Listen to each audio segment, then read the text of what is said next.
Banyak kalangan meragukan bentuk dan warna bendera Aceh Merdeka sebagai plagiat dari bendera Turki.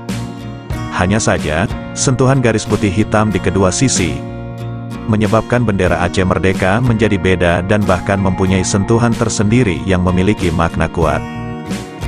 Siapa sebenarnya desainer yang mencipta bendera tersebut? Simak kisahnya berikut. Sebelumnya, mari sukai, bagikan dan subscribe. Sebelum Mo Helsinki, tersiar kabar yang mengatakan bahwa garis hitam dan putih di bendera Aceh sekarang itu ditambahkan oleh Hasan Tiro. Penambahan itu disebutkan sebagai hak kreativitas seorang wali negara.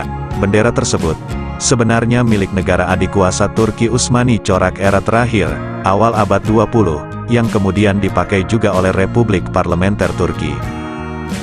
Saat ingin mendeklarasikan Aceh Merdeka, Hasan Tiro mengambil bendera tersebut dan menambahkan garis hitam dan putih dengan beberapa alasan yang sebagian disebutkan dan sebagian lagi disembunyikan.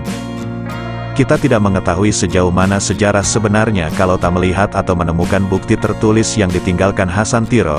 Demikian rangkuman yang dapat kami sampaikan pada Anda sekalian. Silakan beri komen. Salam Sandawari.